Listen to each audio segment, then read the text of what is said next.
So day one, I almost got myself killed. I started out in probably one of the smallest houses possible and looted some of the food as well as my first weapon, which was a meat cleaver. After that I went outside and attempted to do a bit of breaking and entering, but failed so horribly at it that 3 zombies walked up to me to tell me to stop before I embarrassed myself further. I'm sure they had really good intentions, but I didn't take kindly to their words, so I decided to smash their skulls in. After doing my business, I grabbed a jacket from one of the zombies as well as a watch, and I then heard a car alarm going off. Where's that come from?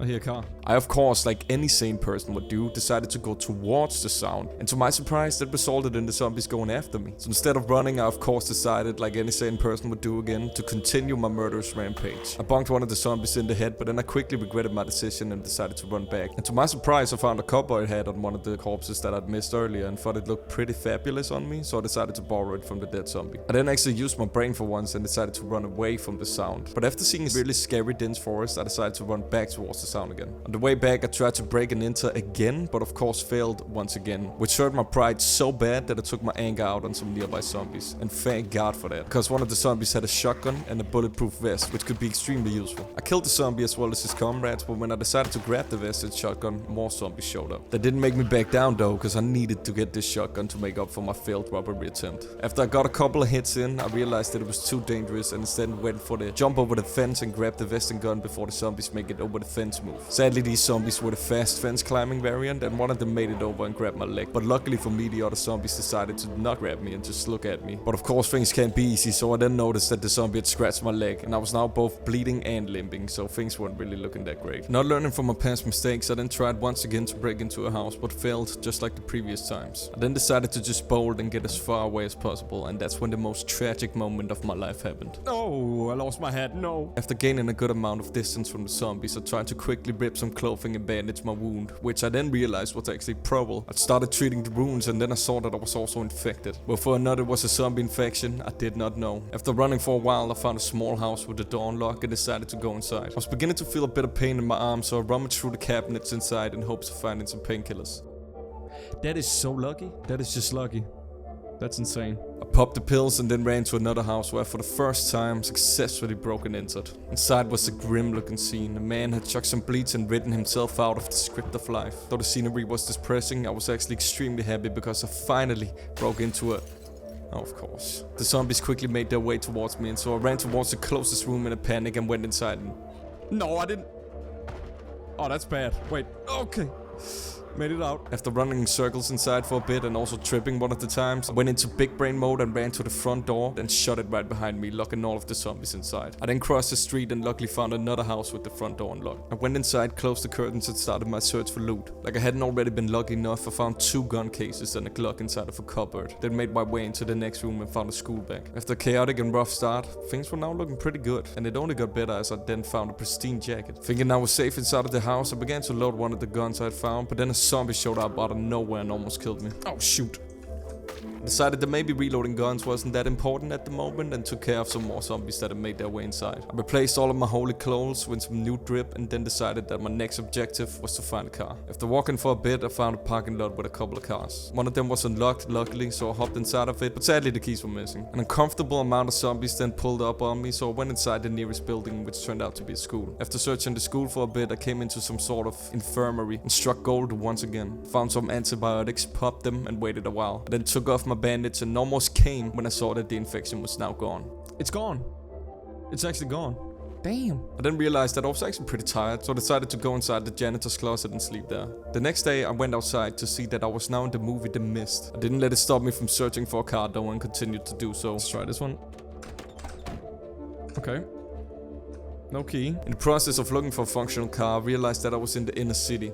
Oh, I'm deep in the city right now. That is bad. Realizing that, I quickly jumped into a car and prayed to God for that to be a keen sight, but God didn't answer my prayer. I hastily got out of the car again, almost getting grabbed on the way out, and then decided to run into a store. A decision I then immediately regretted as zombies came barging through the windows and blocked the front entrance, which was my only way out. Jesus Christ, that's a lot. Okay. Luckily the store was huge, so while I was trying to look for another way out, I had them chase me around in a circle. After a couple of laps around the store, I noticed that one of the front doors had been destroyed, so I quickly ran towards it, broke the ankles of a zombie trying to stop me, and then ran outside. Okay, perfect.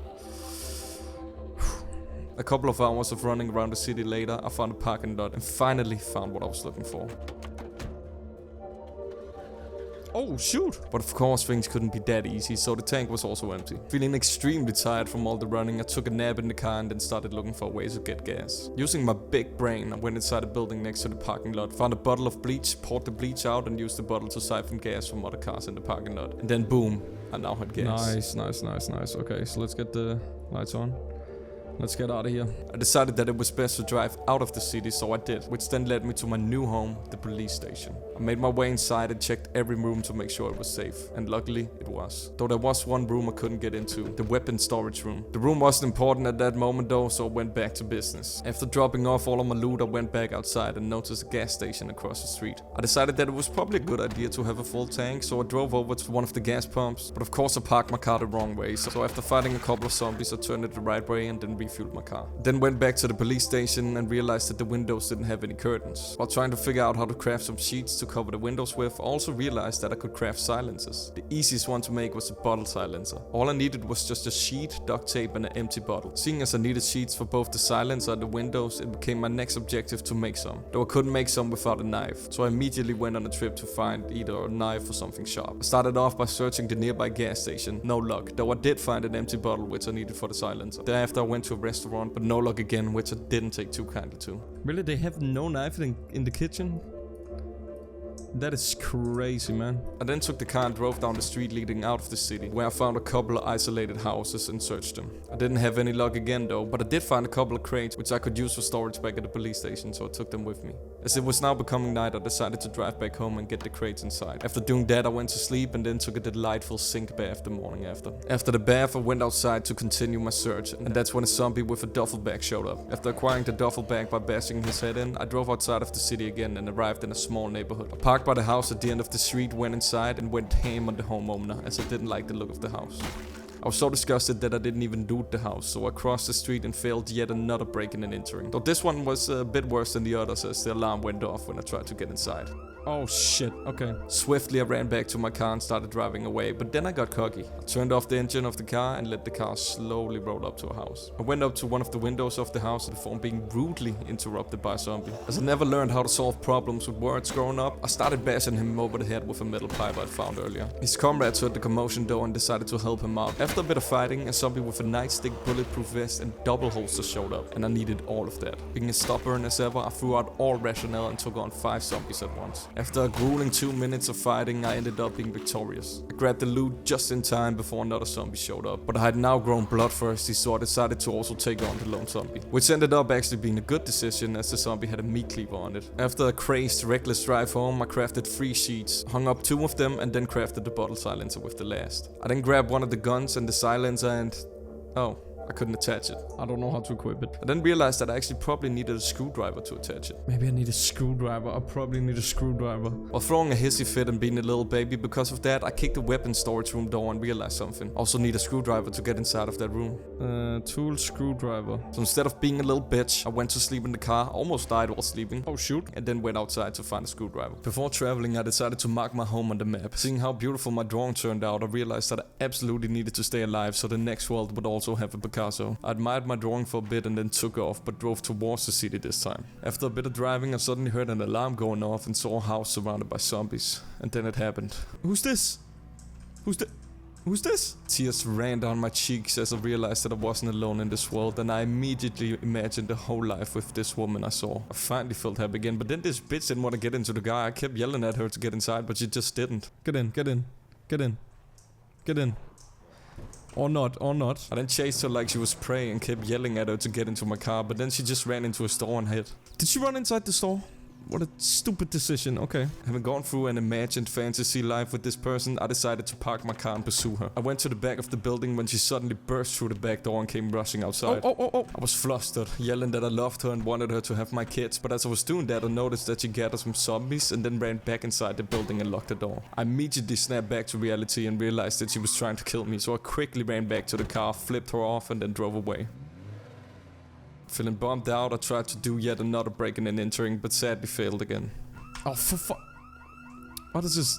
The second time. I then decided to drive out of the city again, and that's when I met more survivors. I immediately parked my car and ran up to this guy named Lewis, begging him to join my group and be my friend, but sadly he declined. Though not letting rejection get me down, I then went up to Malcolm and said I would let him clap my cheeks if he joined my group. Apparently really disgusted by my offer, Malcolm opened the door to a nearby house, letting all the zombies out, which then chased me. Still not backing down though, I chased Malcolm and kept repeating my offer, which then caused him to push me towards the zombies he had let out. While trying to push them away and get out of this kerfuffle I was in, one of the zombies grabbed my beautiful barret, which was the straw to break the camel's back. Okay, I didn't get bit. Fuck my head. I got so angry at Malcolm for making me lose my barret that I took back the offer I had made him and went back to my car and drove off. After a bit of driving, I met another survivor. Still not letting rejection get the best of me, I chased the survivor into a cemetery and asked if he wanted to join my group. And finally, I succeeded. He told me that his name was David, and feeling overjoyed, I skipped back to my car with David. Seeing as it had been a long and crazy day, I decided to drive back and introduce David to his new home. When we arrived at home, I gave David some medical stuff to help him out, and then we went around the perimeter and I told David where to do what. After showing David the place, I told him to stay at home and relax, and then went out on my own to continue my search for the screwdriver. A couple of minutes of driving later, I arrived at a parking lot and decided to park my car and take a nap. When I woke up, I then went into a nearby building by smashing the window and crawling through. And as I was walking around looking for the light switch, I could hear some weird sounds in the background. I finally found the light switch, and when I turned it on, I saw this girl stuck under a couch.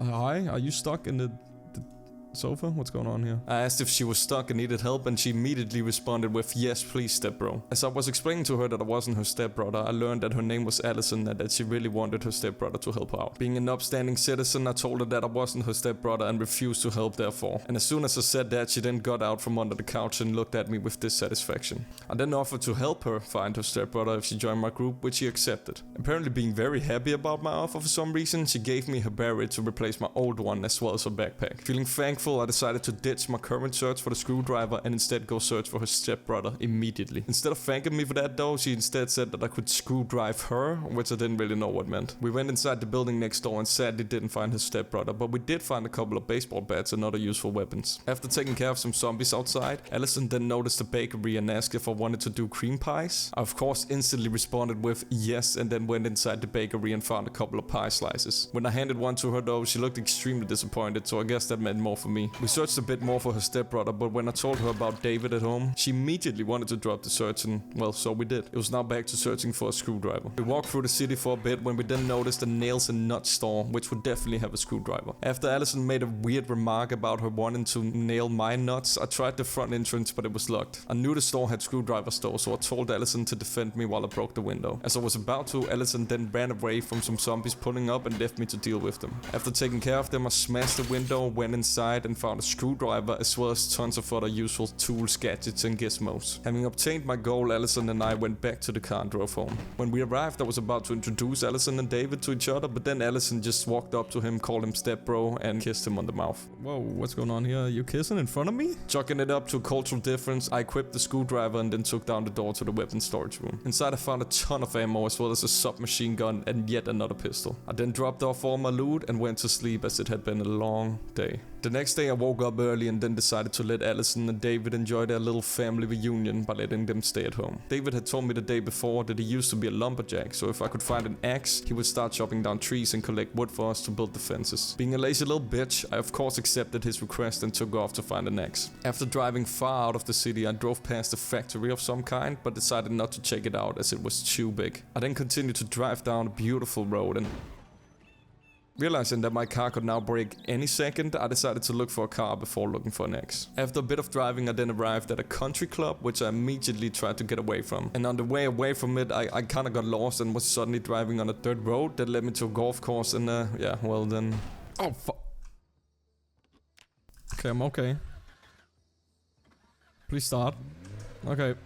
It started and it stalled. I was now hungry and lost in the middle of fucking nowhere, but remembered passing a small building which I then made my way towards. When I arrived at the building, I tried the front entrance as well as the back, but the doors were both locked, so I had to resort to violence and break the window.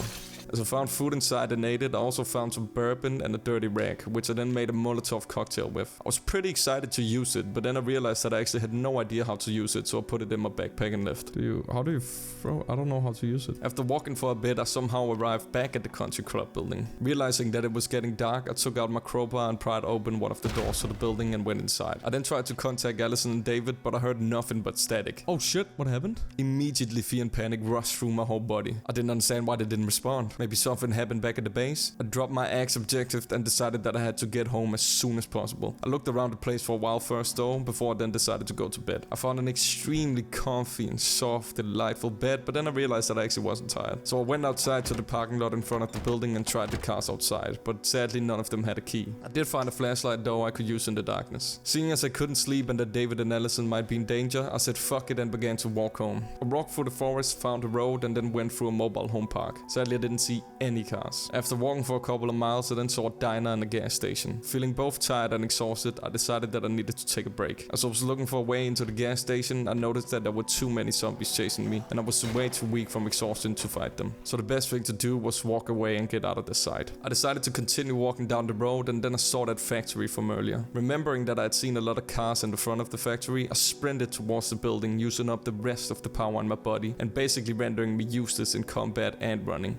I found a couple of cars, prayed for there to be a key in one of them, but I was struck with bad luck. I looked around and didn't see any zombies chasing me, so I went back into one of the cars and took a break. The break didn't last long though, as the zombie apparently had seen me and slowly made its way towards the car. I then noticed the factory's front entrance and walked towards it while praying for it to be open. And God once again answered my prayer. I went in, locked the door behind me and walked around the place trying to find a place with no zombies and a place to sleep. Realizing that I would probably soon pass out from exhaustion and tiredness, I went into the machinery room and sat down in the corner of the room crying. After a short cry break, I got back up and continued my search. Then it happened. I saw a set of stairs leading up to the second floor and I knew it would be best for me to get up those stairs and get the high ground. But then a zombie noticed me. The zombie yelled out for its homies nearby and suddenly 3 zombies stood in front of me. Luckily, the one that had spotted me was closer than the rest, so I pulled myself together and used the last of my strength to bash it to death with my baseball bat. As I was walking backwards, I then heard the sound of the gun in my holster shake, so I quickly grabbed it and shot the first zombie, and then the second. As it still sounded pretty loud even though there was a silencer on, I walked as fast as I could to the stairs and went up. I went into the next room and there it was, a plastic chair. I checked the room to see if there were any zombies and then quickly went to the chair and fell asleep. After almost sleeping through the whole day, I scavenged a bit, found a gas canister and then went outside to look for cars. And luckily God was looking out for me because the first car I saw had a key inside. Oh wait!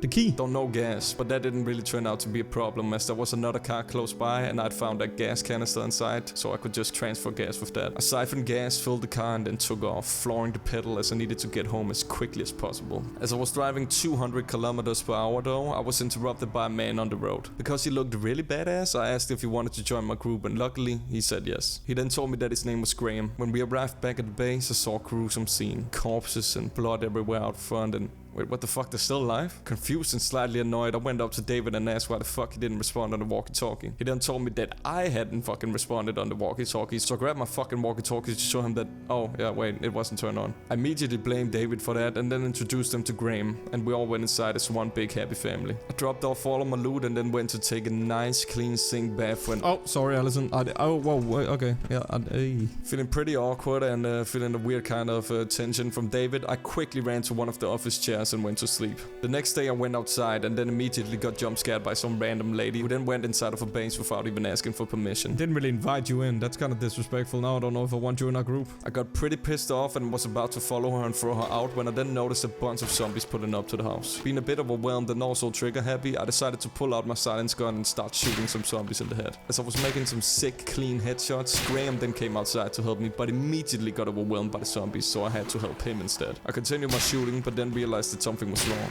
For each zombie I killed, 5 more showed up. My first thought was, it's a horde, but then I remembered. The last broadcast I saw talked about some sort of mega horde, which targets one person and won't stop going after them until they're dead. I then looked to the side and I saw it.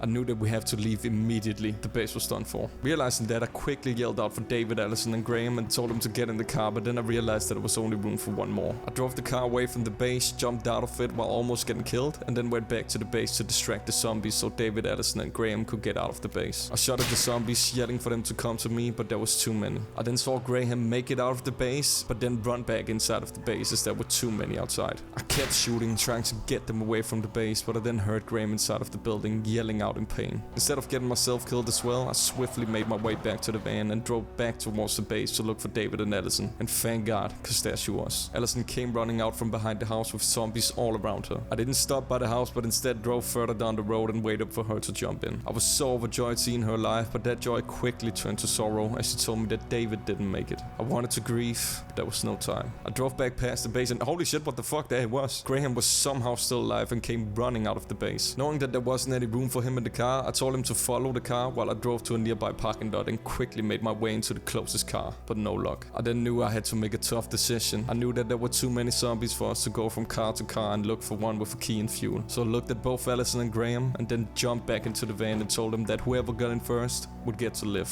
Whoever gets in gets to leave. Both of them bolted towards the car, and inside I was rooting for Graham as he was clearly the strongest, seeing as he just made it out of the overrun base. Sadly though, Allison was the fastest of the two and made it into the car first. After considering whether or not I should kick her out and take Graham instead, I decided that I had to stay true to my word and drove off, leaving Graham alone in the mega horde of zombies. We drove for miles in silence, Allison grieving over her dead stepbrother David, and me regretting not taking Graham with me instead. Our thoughts were then both interrupted by sudden gunshots.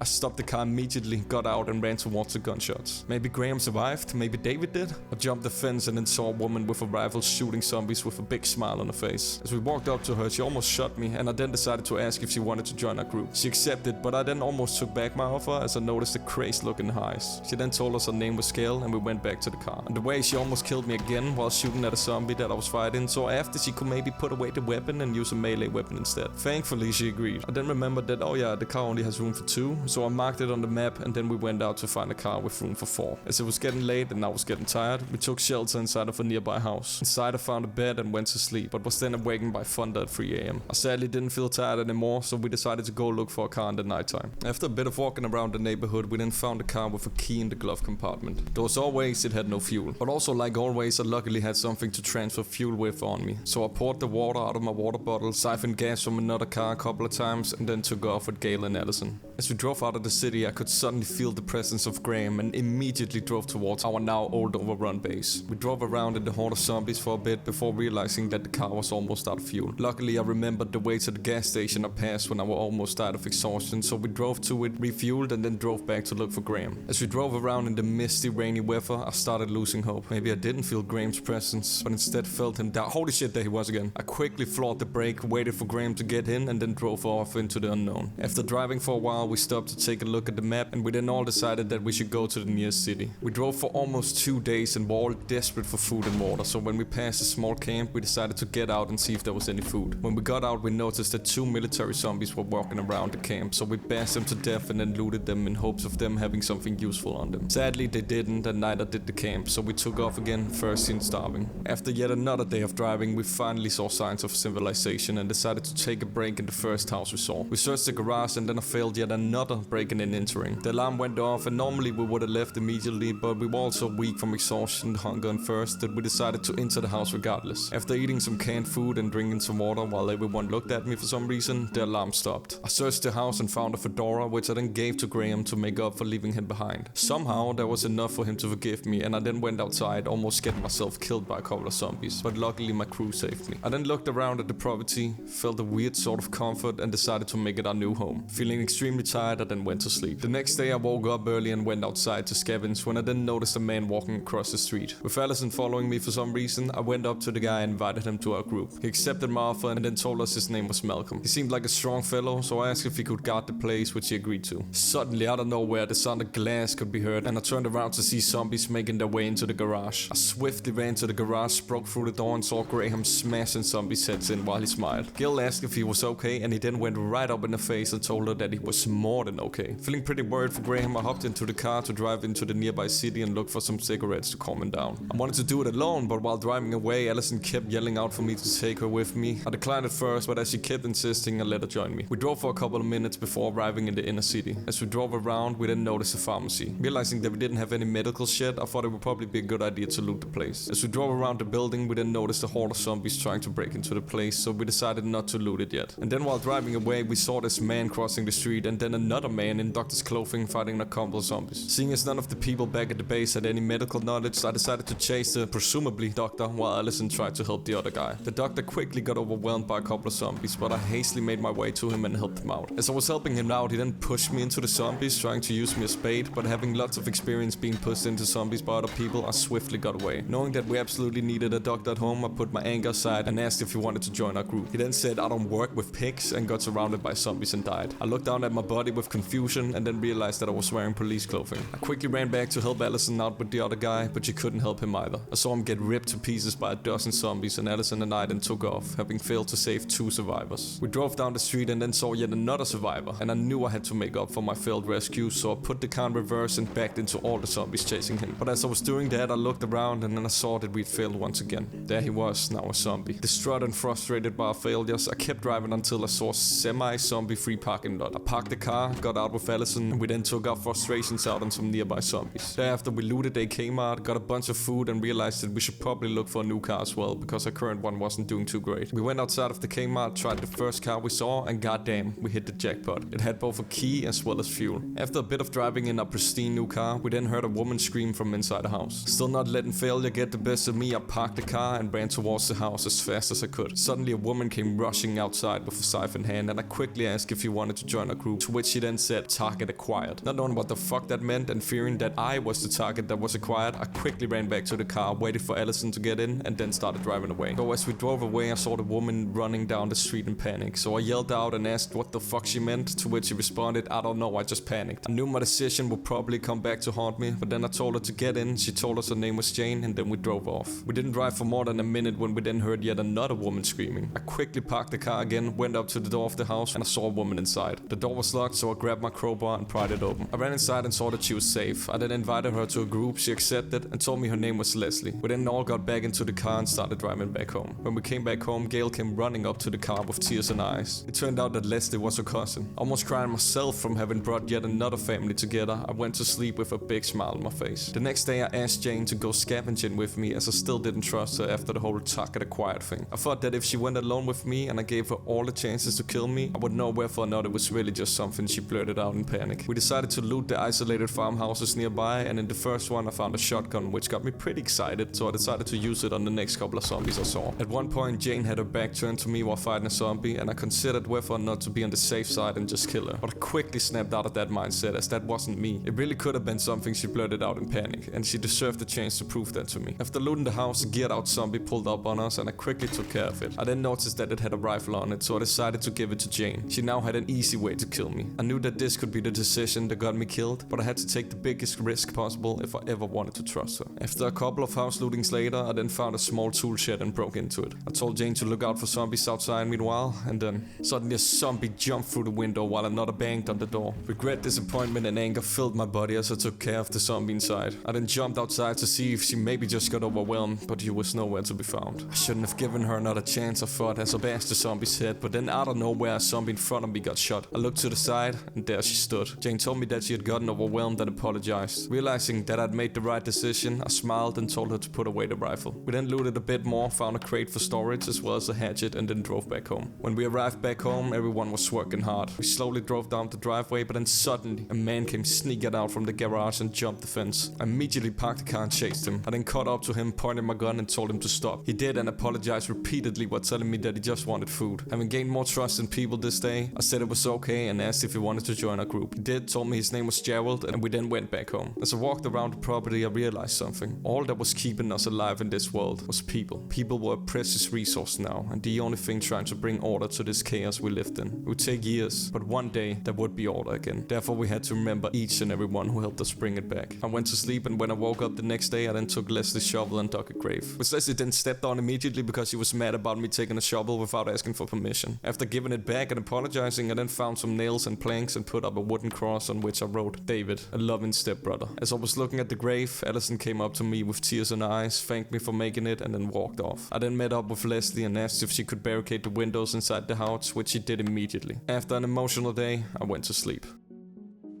The next 22 days we spent gathering wood, setting up walls all around the base, reorganizing the infrastructure and a lot more, which resulted in a safe and magnificent base. The future finally looked bright, but all had changed on day 38. We'd spent so many days working, building, reconstructing, that there'd been no time to talk and just spend quality time together. So I decided that I needed to catch up with one of my favorite people, Graham. I told him to take a break and asked if he wanted to go and find a new car together. Graham said it would be good to catch up and take a break from setting up walls, and we then drove to the nearby city. After driving for a bit, I noticed a pristine looking car in the neighborhood just outside of the city. I looked around and saw maybe a dozen zombies or so, and being overconfident, I convinced Graham we could take care of them and then parked the car and got out. Graham used his shotgun, but I quickly told him not to do that as that would attract too much attention. He hesitantly put it away, and I then noticed that he looked exhausted and drained, but I ignored it and continued to take care of the zombies. As Graham's first gunshot had attracted a couple of zombies, I used my silence gun to take care of them. But then my silencer suddenly broke and I fired a loud gunshot. I quickly put the gun away and told Graham to protect the car while I ran towards the pristine car to check if it had keys. Sadly it didn't. As I made my way back towards our car, I noticed the amount of zombies had increased significantly and Graham was nowhere to be seen. I made my way around the zombies, sprinted to the car and took off while looking out for Graham. As I drove away, I noticed that we'd attracted way too many zombies, and fearing that Graham had run into a house and was stuck, I honked the horn trying to get off the zombies' attention. Meanwhile, I drove down the street in a panicked state as I saw how many zombies there were, but then the panic disappeared as I saw Graham on the other street. I floored the pedal and drove around to the street Graham was on, driving in reverse so we could take off quickly when he got in. But then it happened.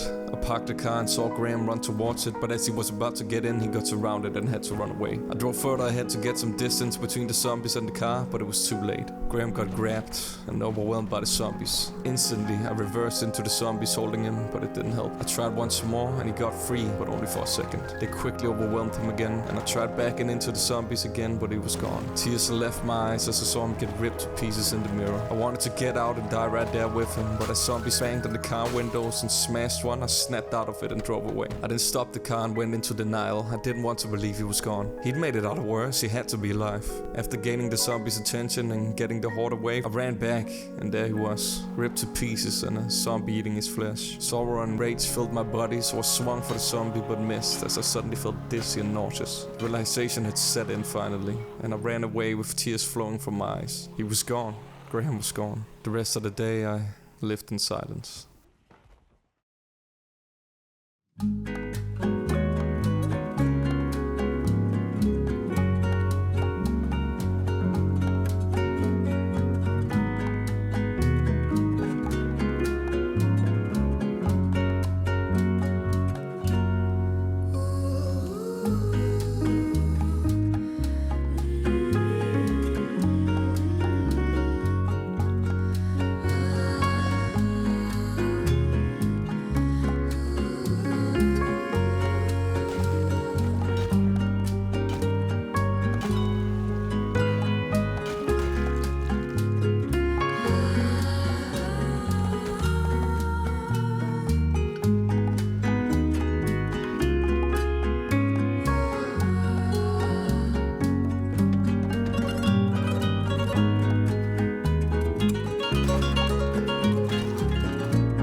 The day after burying Graham, I needed to be alone, so I took the car and drove to a nearby forest. I sat in the forest, reflecting on all my decisions, whether or not I was the cause of David and Graham's deaths, whether or not it was best for everyone that I just got up and left. David died because the mega horde was after me, and Graham died because I got overconfident and reckless. I shouldn't have gone for the car. I saw that Graham was physically drained, but I kept going. I should also have prepared better at the old base. People, good people, died because of me, my actions, my choices. They would probably still be alive if they'd never met met me. Upon my reflection, I then realized something. The mega horde was still coming for me and only me. Our base was safe, there was food, water. They didn't need me anymore. I needed to get away to protect them. So I decided that I would get a new car for the base as the last thing and then leave. Drive the opposite way of the base so the mega horde wouldn't go in their direction and never look back. After driving for a bit, I noticed a zombie with a scythe, so I got out to kill it. But then suddenly out of nowhere, Gerald showed up. He'd seen me sit in the forest and knew I blamed myself for Graham's death, but he told me not to. I disagreed and told him to get home, but he refused. As I kept commanding him to go home, I jumped in the car, but he quickly jumped in as well, refusing to leave. Knowing I couldn't change his mind, I took off but told him to run back immediately if things started looking grim. He hesitantly agreed, and after driving for a while, we then ran out of gas in the middle of nowhere.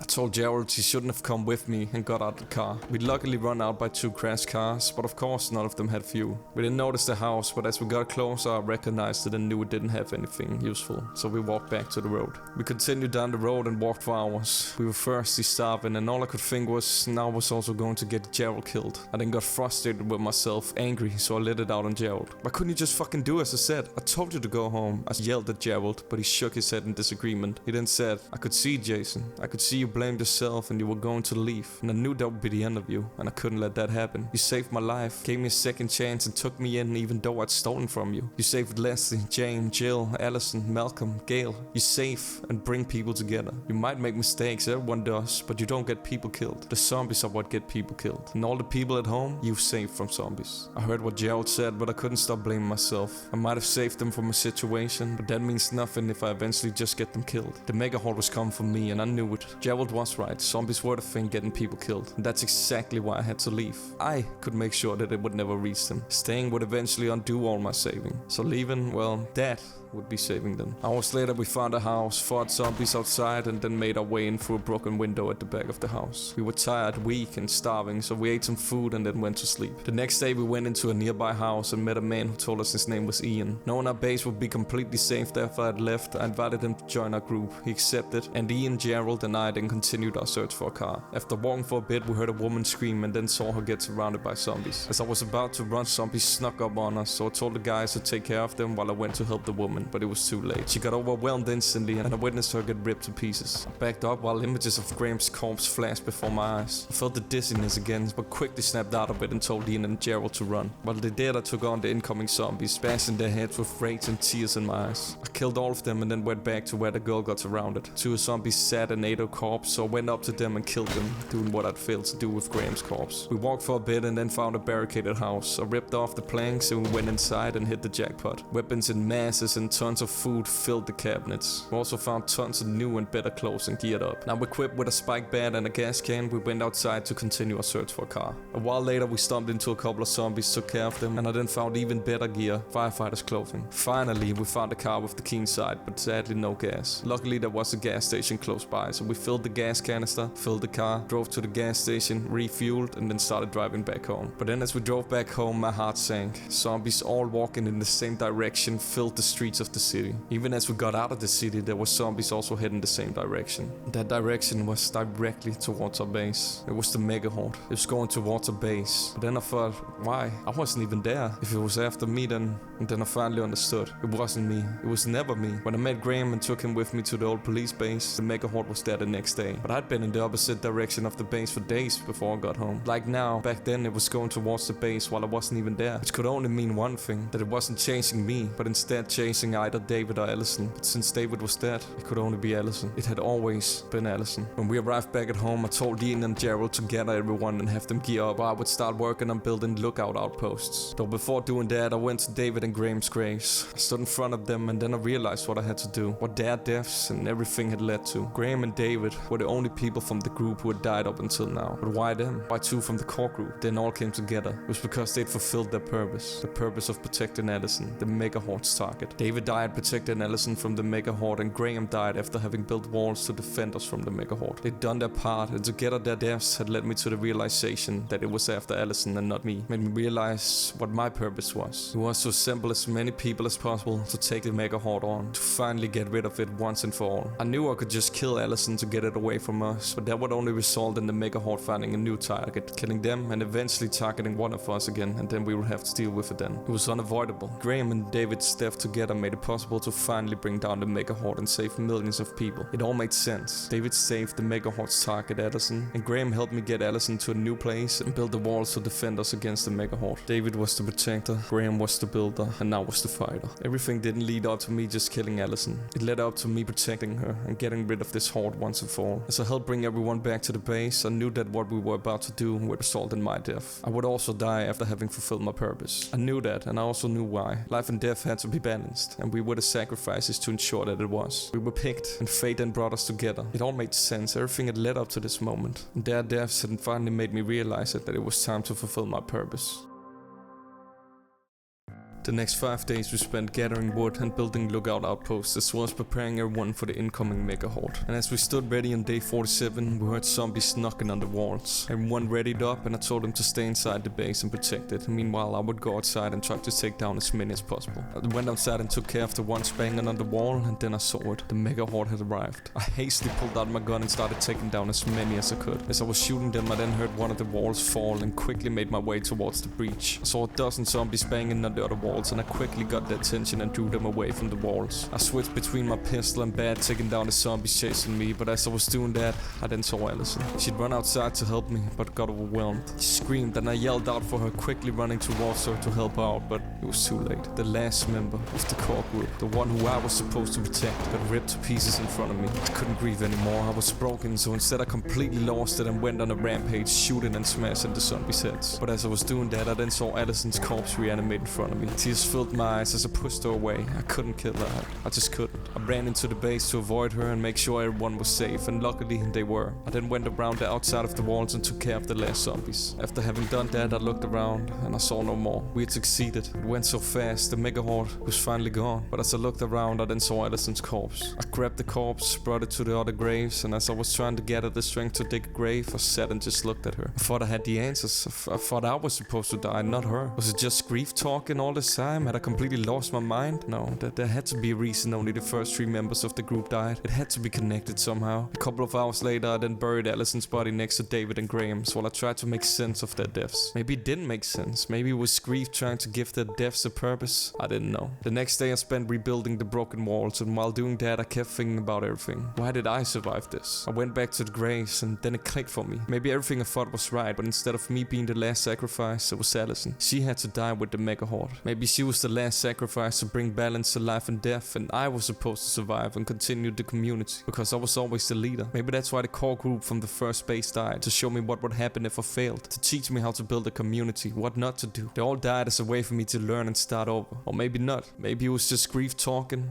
and trying to find a purpose for their deaths. It didn't matter though, because finally I knew what I had to do. Purpose or not, I had to continue to save people and bring them to safety, expand the base, make it safer and stronger. Maybe that was why I survived, maybe not. Maybe it was just survival of the fittest. But all I knew was that I was capable, and I would not let their deaths be in vain. I wouldn't let the pain and sorrow stop me. I had to persevere. I had to keep trying to bring peace back to chaos. Save people, build a community, bring safety to the world, not let their deaths be for nothing. Our community would not fall. I refused to let it. The next day I decided to go to a police station I'd once spotted in the city. As I remembered it being surrounded by zombies, I went on my lonesome. I arrived in the city and thought that it would probably be best to park the car a good distance away from the police station so I wouldn't attract all the zombies close by. So I parked the car at a street far away from the police station. I then took care of some zombies, went into a nearby store and collected a ton of food, and then continued to go towards the police station. It had turned dark meanwhile I was looting the store, and I then snuck around in the darkness trying to find a way into the station. I managed to open a window, but somehow some zombies heard me, and after finding a couple of them I quickly got surrounded and had to run away. I ran back to the store, locked the doors, ran upstairs and found a bed to sleep in. As it was too dangerous to loot in the darkness, I decided to sleep and continue the next day. Before going back to the police station, I dropped off the loot from the store in the trunk of the car and then went back. I went in through the window I'd opened and then took care of all the zombies inside, which ended up being a good decision as I then found a key on one of the zombies that gave me access to the weapons storage room. It was filled to the brim with ammo and weapons, and after taking all of it I then went outside and walked back towards the car. On the way I got a little trigger happy, so I shot a zombie on the street with a rifle I'd found, but that turned out to be a bad decision. Zombies came out from everywhere and all chased me as I went back to the car. Luckily I could get in without any had problems, and I then drove off until I saw a man running around screaming on the street. I knew what I had to do. It was my purpose to save people and bring them to safety, so even though there were about 30 zombies on the street, I drove after the man. As I was about to drive into the neighborhood he had run into, the car suddenly stalled. I panicked and tried to turn the engine back on, but nothing. Zombies surrounded the car, banged on the windows, and I thought it was over. I failed them, all of them. But then as I tried one more time, it finally turned back on and I quickly drove away. After driving around the place for a while looking for the man, I then finally saw him again. Invited him to the group, he agreed, and we then drove off. He told me his name was Harry and thanked me for saving him. As we drove back home, I then fucking crashed the car, which fucked the engine up pretty bad, so I decided that my next objective was to find another car. When we got home, I told Harry to introduce himself to the others, and I then sorted all of the weapons and loot I'd found. When I woke up the next day, I was feeling extremely ill, so I decided to stay at home. I then built a silencer and went to sleep again as I slowly felt worse. The next 9 days I spent at home sleeping and popping painkillers. I even had to take off all my clothes as I had also gotten a fever. Luckily on day 60 I was feeling better. On day 64 I decided that it was about time I went back to the old base and collected the things we left behind. I invited Ian and Gerald to join me and they agreed. We then drove for a bit until we saw a crashed ambulance. We got out, looted it, but then when we got back into the car the engine kept going out. I tried a couple of times but it was done for. The car was fine when we took off, so I hadn't really prepared for the situation and we therefore had no food or water. Instead of walking back, we then all decided to continue walking down the road and try to find a house with food and water. We walked for hours and got weak from exhaustion, tiredness and lack of food and water. And then we suddenly stumbled into a group of zombies, and as we were too weak to fight, we could only take them on with our guns. We slowly took care of the zombies, and afterwards I noticed one of them had a backpack. I opened it and found some food inside. Seeing as our lack of food and water was on me, I gave the food to Ian and Gerald. I then looked at the map and realized that we were in the middle of fucking nowhere. I kept my head high though because of Gerald. I thought back to everything he said when I was about to leave the community. He truly believed in me as a leader and I had to live up to those beliefs. So instead of letting the dire situation get the best of me, I pulled myself together and stayed strong for them. A couple of hours later, as we were almost dying from dehydration, God then answered our prayers and rain fell from the sky. A whole day of walking later, we then found a couple of firefighter zombies, took care of them, and Ian and Gerald then equipped some firefighter pants. We walked for a couple more hours and we then found a pristine looking SUV. It had keys inside but no fuel, so I marked it on my map and we then kept going. As we were once again in dire need of water, we then saw a lake. We were overjoyed and quickly walked towards it, but then I noticed something. Zombies. Something was off. Ian shot a zombie walking up to us. I then looked around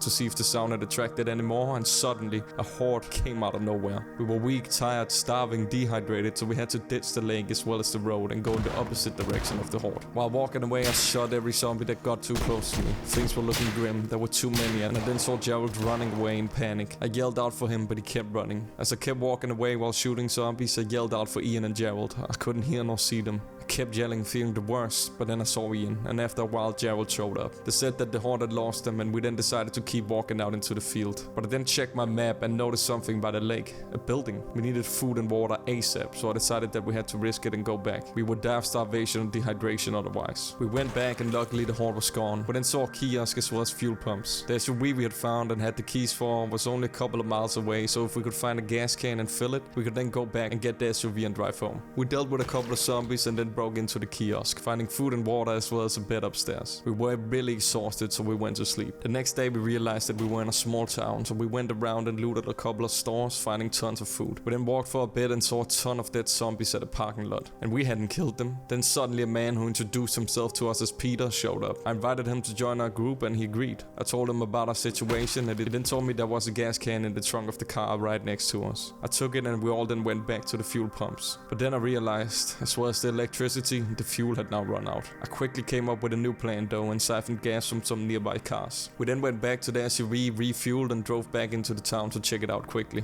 And that turned out to be a good idea as we then saw a police station and a pharmacy. We got out of the car and started bashing some zombies when we then heard gunshots. After dealing with the zombies, we then ran towards the gunshots and saw a woman in doctor's clothing. She said her name was Morak. I asked if she was a doctor, she was, and I then invited her to join our group. Afterwards, I then realized that we only had room for 4 in the car, and we were now 5. Putting that problem aside, I then decided we should loot the pharmacy. I pried open the door, we looted some medical shit, and as I went to the bathroom to get some water, I then heard everyone scream. The back door to the pharmacy had opened, and Ian, Gerald, Peter, and Morak had all been dragged outside by zombies. I saw Peter being overwhelmed by the door, so I quickly ran to him and helped him out, but then I got overwhelmed and, well then, I could feel something on my hand, but I ignored the pain and kept helping Peter until he was free. He got free and I then led the zombies away. As I did, I then looked at my left hand and Well, that was a bite mark. I was bitten. I bandaged my wound and then got everyone together. I realized that there were too many zombies for us to take on with melee weapons, so I told everyone to use their guns and we then went to war. Everyone shot the zombies while keeping some distance. Everyone besides Gerald. Suddenly I saw him get overwhelmed and I quickly ran to him. I was bitten, I was stunned for anyways, so I went into the group of zombies and just pushed them away so Gerald could get free. He did, and eventually so did I. I yelled out for everyone and told them to run, but as we did, I then heard Gerald yell back, "This isn't your fault, Jason. It's mine. Stay strong and keep going for me, for everyone." I quickly realized what that meant, so I turned around, but it was too late. He shot himself right in front of me.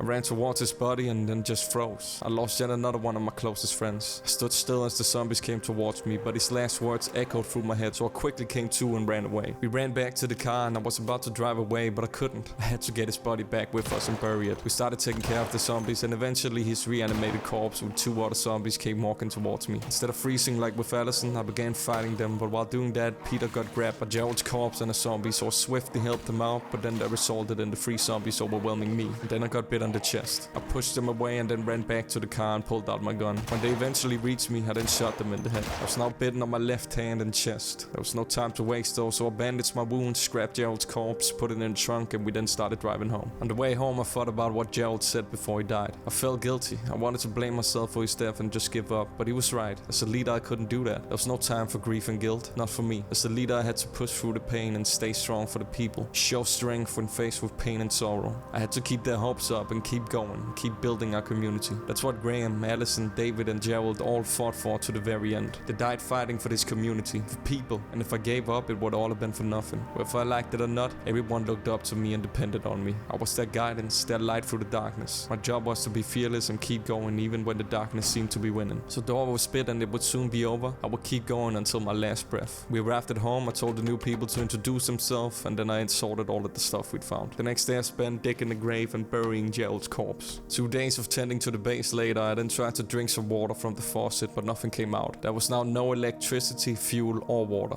I then decided to drive into the city to find bottles of water. When I got into the city, I then found the pharmacy Addison and I once saw get overrun, but now it was empty, so I went inside. I looted a bunch of medical stuff and then I found something that changed everything. A syringe with the label zombification cure. Couldn't believe what I read.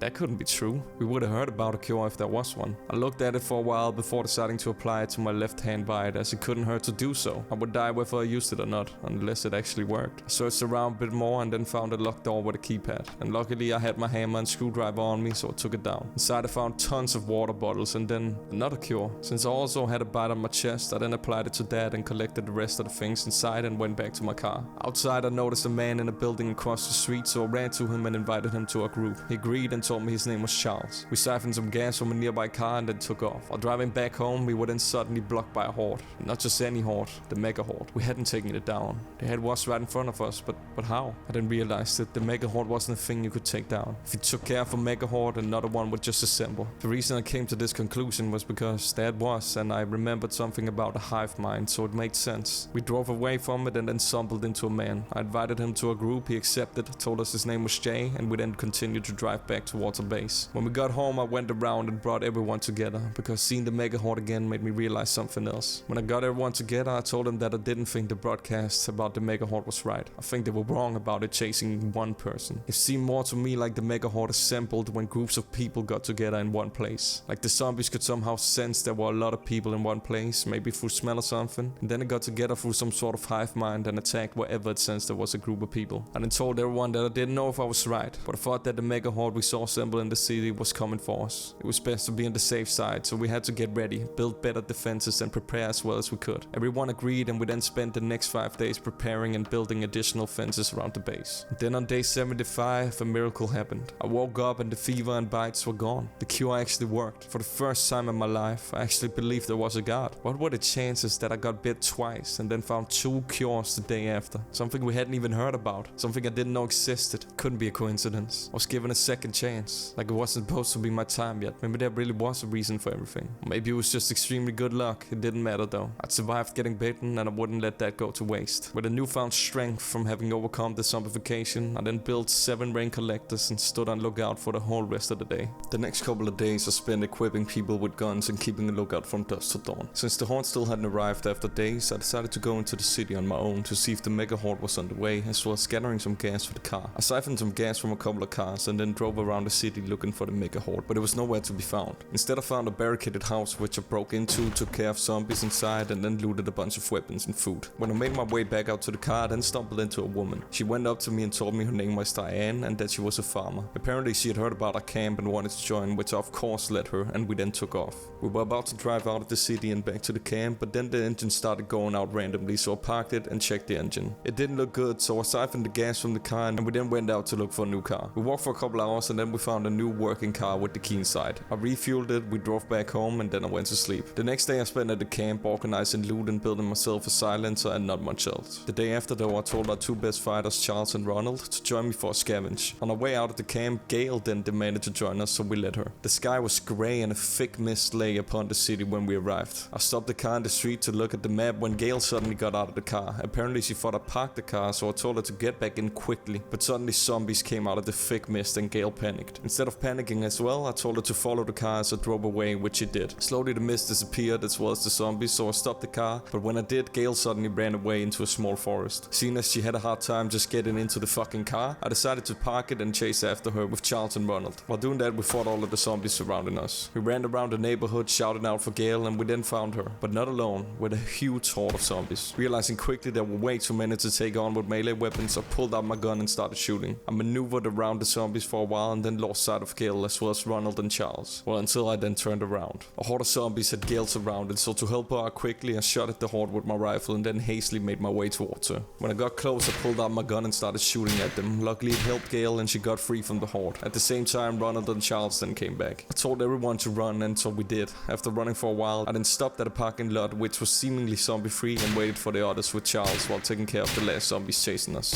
After some time, Ronald showed up but not Gail, so we took care of the remaining zombies and swiftly made our way back towards the street where we last saw her. Though while making our way back, I then saw her. Now a zombie amidst a group of others. I had failed to protect her. I lost yet another one of the first people I met. I felt responsible, but with Gerald's words still echoing throughout my head, I stopped thinking about it and just focused on getting her body back to the base to bury her. I yelled out for the zombies, and as they made their way towards us, I shot them down one by one. After shooting a bit, there were too many, but I stood right in front of a zombified Gail, so before running away, I quickly shot her and then ran off. After an hour of taking down zombies with melee weapons, there was now peace in the street again. I grabbed her corpse and we then drove back home with it. I told Charles and Ronald to go find Leslie, as Gail was her cousin, and I then dug a grave and buried her. I waited for a while by the grave, but Leslie didn't show up, so I drove to the place where we gathered wood and looked for her. I then stumbled into Jane and asked if she'd seen Leslie, and she then told me that she had left with Malcolm following the news of Gail's death. Apparently it was too much for Leslie and she just wanted to leave, which Malcolm wouldn't let her do alone, so they left together. 2 days later, Ronald, Charles and I once again took off to the city, this time for a generator, so we had power for lights, machines and especially kitchen appliances, so we could boil the rainwater to get rid of the bacteria. We drove around the city for a while before stumbling into a woman. I invited her to a group, she accepted and told us her name was Alien, which we all found weird but took her with us nonetheless. We drove around a couple of more hours and we then found a place with a bunch of storage units. We knew there would be a generator inside one of them, but as there were too many zombies, we instead just marked it on the map and started driving back home. On the way home, the car suddenly kept stalling, so we had to ditch yet another car. Luckily, we weren't far from home, so we just went on foot. And while walking back home, we stumbled into a group of survivors. A woman named Audrey and a man named Michael. We invited them to a group and they accepted. We then all went back home together. 2 days later, Ronald, Charles and I went into the city again to look through the storage units as well as finding a car. And since we didn't have a car, we had to go on foot, which took almost the whole day, so when we arrived in the city, we found a house, took care of the zombies inside and then went to sleep. The next day we found a working but very damaged car in the city. As we didn't want to waste the whole day looking through cars, we settled for it and drove to the storage units. Luckily, because it had been so many days since last time we were there weren't nearly as many zombies, so we parked the car and snuck into the storage units place. On the way in, we had to take care of a couple of zombies, and afterwards I started breaking open the storage units. We opened a couple and then we found it, a fully functional generator. It was heavy, so while I carried it, Charles and Ronald followed closely to protect me. We got back into the car and then drove off back towards our base. On the way I fucked up though and somehow managed to crash our car onto the side, so we had to ditch the generator for now and walk back home. 4 days later we then came back to pick up the generator with a brand new car and then took it home. Now the next objective was to find fuel for the generator.